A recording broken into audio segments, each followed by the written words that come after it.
Bismillahirrahmanirrahim. Alhamdulillahi Rabbil Alameen. Praise be to Allah, the Lord of all the worlds. Because of a question or two the other night, I'd like to go over this subject of Rabb one more time, Rabbil Alameen.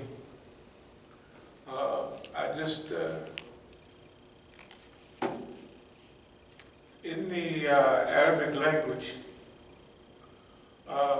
there are three root word radicals.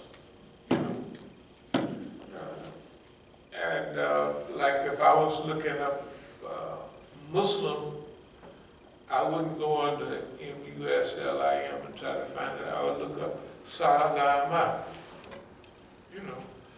And those are the three word radicals. And under Salama, I would find peace, I would find peace treaty, I would find taslim, I would find one who enters into peace by accepting Islam, which is a Muslim. And so that's the way Arabic is. Now, and it's just an English representation, whether it's the concordance that I have, one of those big concordance, man, I bought this first concordance, I got one back there, I got 3 or 4 of them everywhere, because it's so important. About 35 years ago or more, I ran across this English, this is a concordance on, did in the Arabic style. So, even that, before I really got deep into Arabic. Now this too, so everybody understand, I have 2 years in Arabic and it ain't no big deal. And so somebody suggested that I learn Arabic. Well, no, that's fine. It's very good.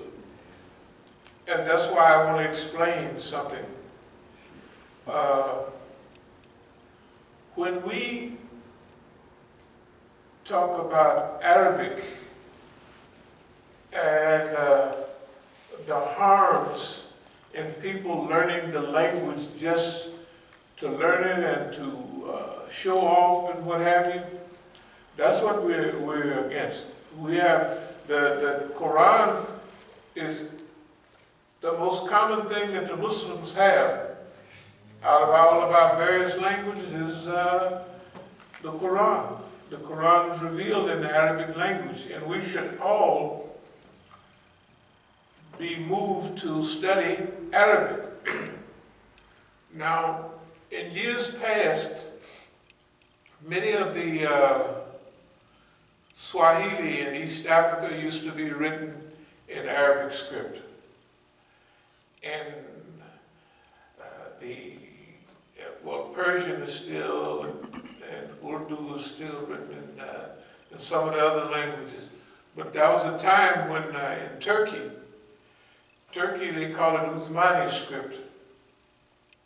They wrote the language in Arabic script.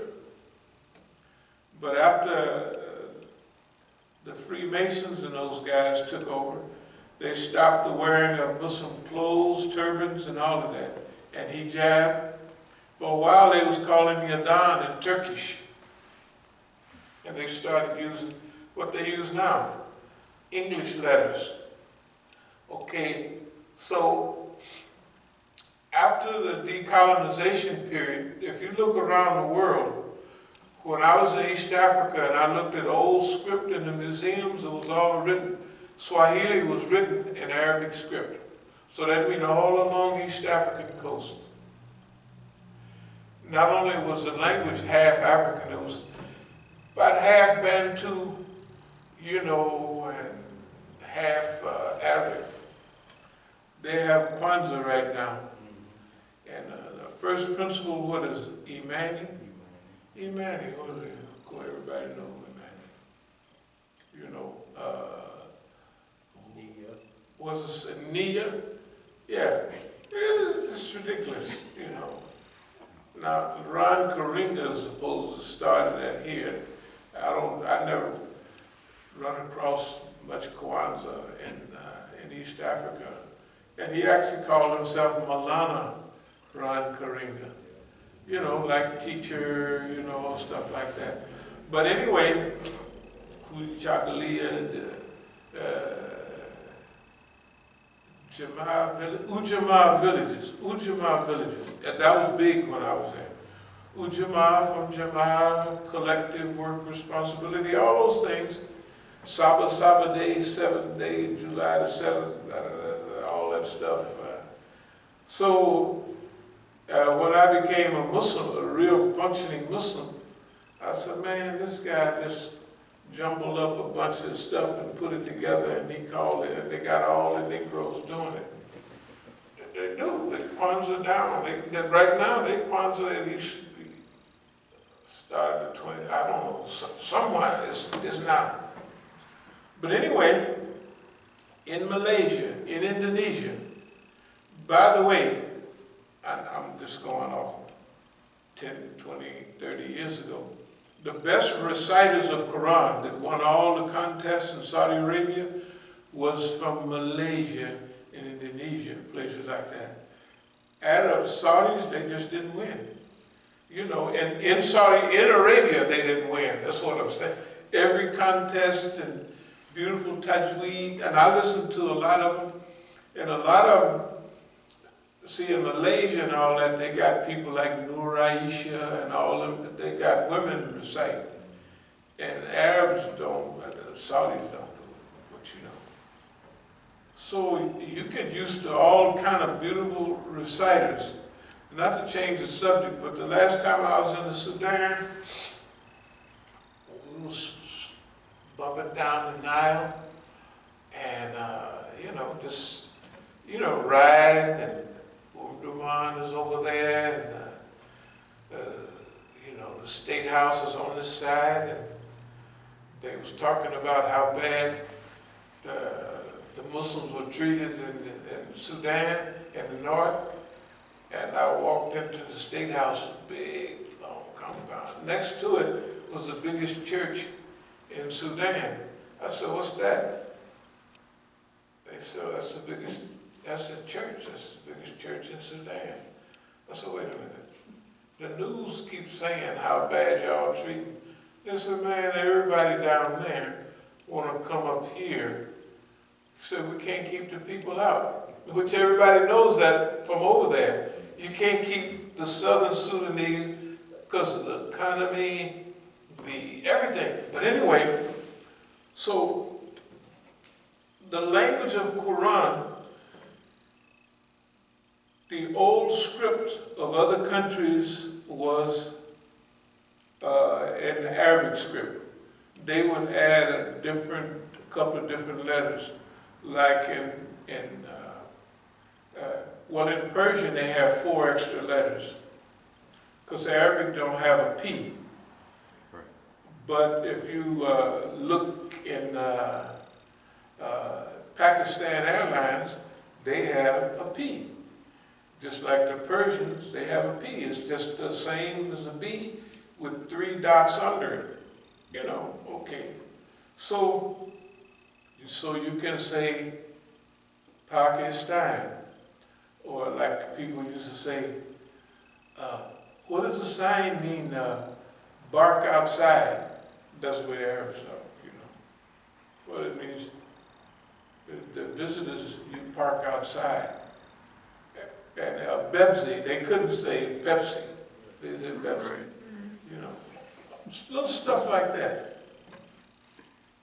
So they have extra letters for their own language, but they write, everything is written in Arabic script now in Iran and other places.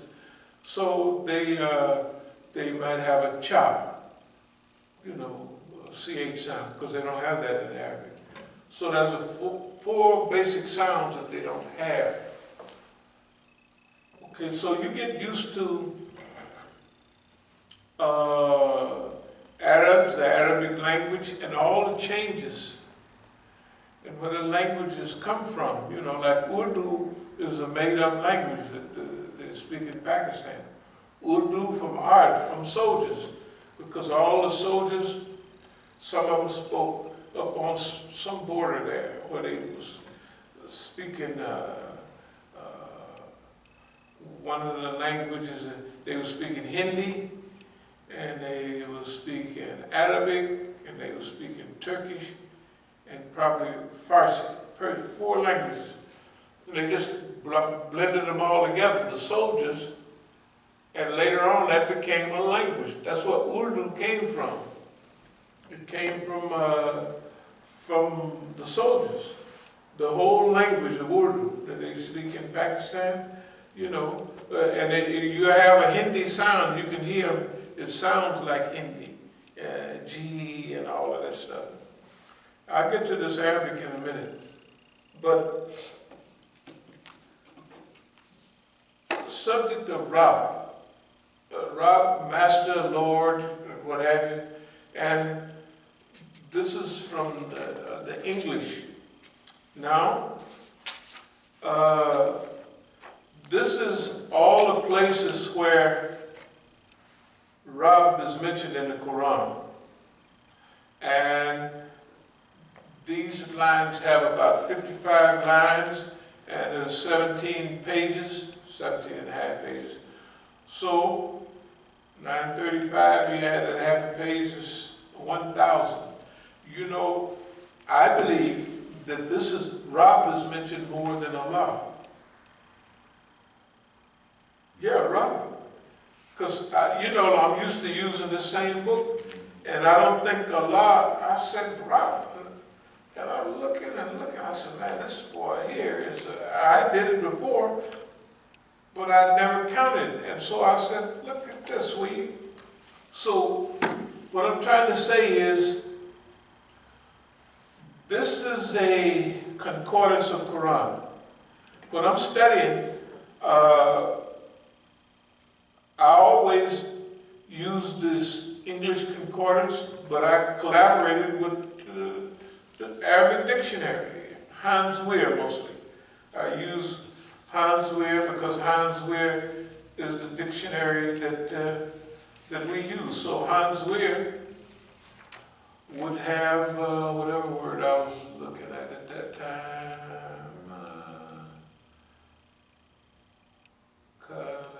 Kalaka. Yeah, kalaka. To create, to make, on and on. So this whole page is on the back of this, which we was reading the other day. So, the way I study is, if you notice that we do tafsir of Quran more than we do recital, it's because after years we looked at people that went overseas and came back. And we just looked at, number one, they was going to Saudi Arabia. At first, then later on, they was going to Syria. You know, like some of our brothers and sisters went to Syria. The only thing, when they came back, they just didn't do nothing. And the saddest visit I had, remember we went up to Jersey? And the whole East Coast members of Imam Muhammad's community was there. And we walked in there, and they had a subservient mentality. You gotta go over and study and get the ill. And they was bragging about something they discovered over there. Remember? Al-Ghazali. Al-Ghazali. I felt so sad. Well, you know, we just stayed there. We prayed, stayed there a few minutes, then got back on the highway and came. We drove all the way there for that conference and spent, well, we might have spent an hour there. That's about it. And then we came on back. The lectures, we listened to half of the first lecture, was bragging about over there. And then if you look at what they were doing here, they'd have lost all consciousness of themselves. They'd have lost all, I said, man, that's dirty. I didn't know they would get the Chiefs folks like that. But they got them. And they got them, when they take you over and learn, if they take you to Saudi Arabia and get this so-called Fusa, that's classical Arabic. And see, the Arabic of Quran, the Quran and the grammar and everything determines the Arabic language. It is the criterion. So there's no other language that old that has, see, the Quran distinguishes the Arabic language. And everything outside of that is Amiya or modern or colloquial. You know, like, so they had trained the brothers to disavow the functioning Quran. Why do we study tafsir more than we do? That's the thing about, especially Brother Tufel and I. He loved it. If you go over in his house now, you'll see where he had tafsir Quran. We used to study the tafsir and we used to discuss it all the time. Why? Because tafsir means to make things clear or easy or what have you. The Mufassirs are the ones that read and studied Quran. Most of them memorized the Quran, and then they research the language of Quran, the structure of Quran, and a lot of the vocabulary. Okay? And so then they write commentary. Just like Yusuf Ali, a lot of that is commentary. At first you read it and you don't like it. Then after you start reading it again, you say, man, this guy wasn't too bad. Of course he used some Shakespeare and all of that, which all well, let's call them what they are. The Saudis took the old Yusuf Ali. The old Yusuf Ali used to always use God. Now they changed God to Allah, which is good. But they took out certain parts. Muslim heaven, eschatology, the study of heavenly things. They took that out because it was too spiritual. And they're, call them whatever you want, they're rulish type people. They don't practice no, they beat you if you don't go pray. But what is everybody praying and they stealing and they doing everything, they doing whatever? They don't institute nothing. But like rituals, a word that says this, that, and other. And I had a discussion with a guy, and I mentioned it in Kutbah sometime, you know. I went into a prison down there, over there in Maryland. It was a federal prison. Out on Highway 68 or 160, something like that. So it's a federal correctional institution when I used to be able to go in. So I went in and talked to everybody, liked it. Question and answer come up. The guy asked me, where is Allah? Where is Allah? I said, Allah is everywhere and nowhere. Allah is everywhere. What do you mean, where is Allah? You know, like Allah is on the throne, and His throne is over the waters.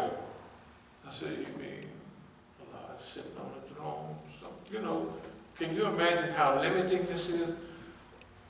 Allah, Rabbil Alameen, they got Allah kind of sitting on a throne somewhere, and His throne is over the waters. He even created the water, 7 heavens and 7 earth, and there's hadith that said it may be, Ibn Abbas, or one of them, was talking about, man, it may be 40,000 dimensions in creation, you know what I mean? It was a hadith. And he was saying that let me see, I can find it right here. There are various opinions about the connotation of the term Alameen, the world.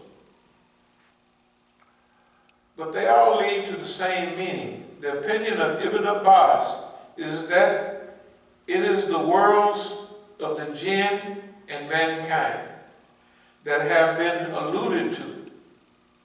Abu Sa'id Khudri radiallahu anhu says, there are 40,000 worlds of Allah, or of Allah's creation. Our world forms one of them, from one end to the other.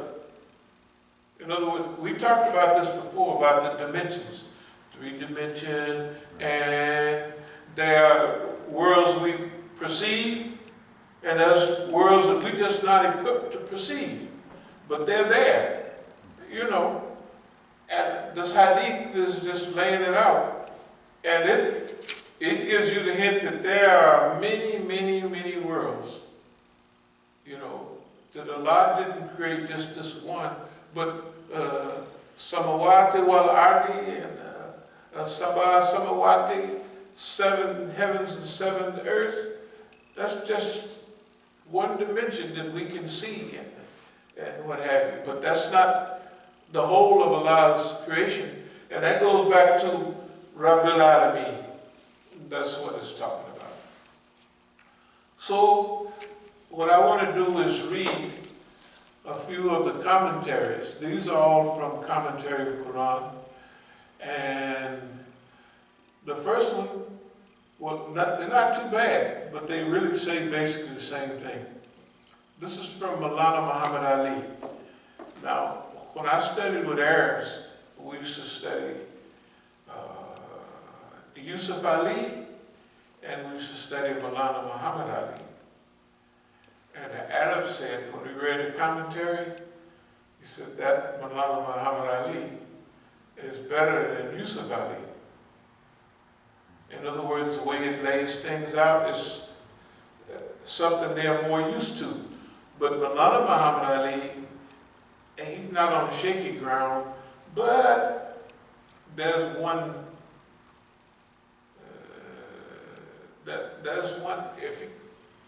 Maulana Muhammad Ali, have y'all heard of Qadianis or anything like that?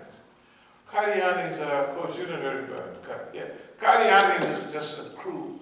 Here's where they fall down. This guy called Ghulam Ahmed. So they call Qadianis and they call them Ahmadiyas. Oh, okay. Yeah. The early Muslims in America were Ahmadiyas. Okay. Yeah. Under the British.